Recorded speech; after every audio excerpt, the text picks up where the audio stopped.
For thousands of years, ancient myths and texts have spoken of powerful deities descending from the heavens, gods who shaped the course of human history. Among the most mysterious of these legends are the Anunnaki, celestial beings from a distant world who came to Earth in search of a precious resource, gold. Their arrival, their mission, and their ultimate legacy have been inscribed in the ancient Sumerian tablets hidden in plain sight within the cradle of civilization. This is their story. According to ancient Sumerian texts, the Anunnaki hailed from a planet known as Nibiru, a world with an elongated orbit that brought it into proximity with our solar system every 3,600 years. Their civilization was advanced beyond comprehension, yet they faced a dire crisis.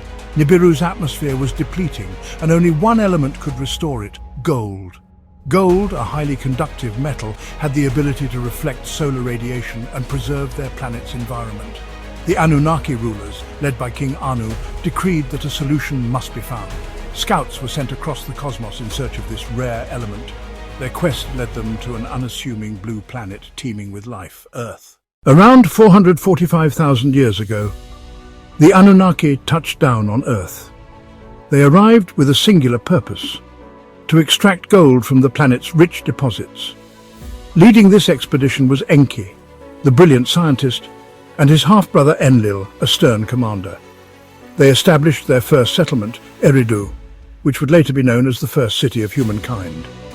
As the mining operations began, the Anunnaki soon realized a major problem: extracting gold from Earth's crust was far more labor-intensive than expected.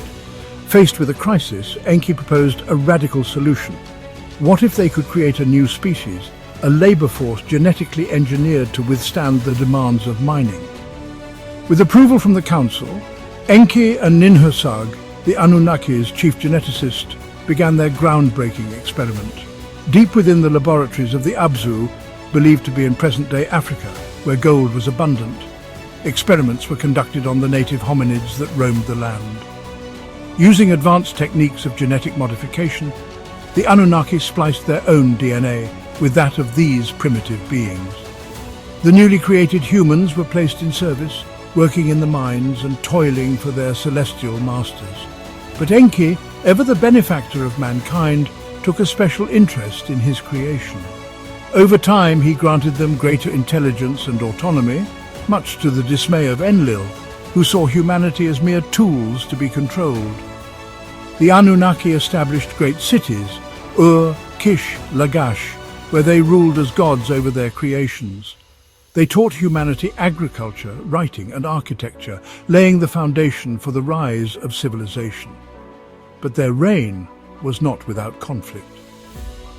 Tensions among the Anunnaki reached a boiling point when Enlil foresaw a cataclysmic event, a great deluge that would cleanse the earth. But Enki, unable to abandon his beloved creation, secretly instructed a human, Ziusudra, to build an ark and save life from the impending catastrophe. Though their physical presence faded, the Anunnaki's mark on human civilization remained. Myths and legends of celestial gods, of beings descending from the heavens, persisted across cultures. From the Sumerians to the Egyptians, the Mayans to the Dogon tribe of Africa. Could it be that these stories, dismissed as mere myths, hold the echoes of a forgotten truth? Were the Anunnaki the architects of human civilization, the divine makers of our species? And if so, will they one day return? The answers may be hidden in ancient texts, in buried ruins, or perhaps within our very DNA.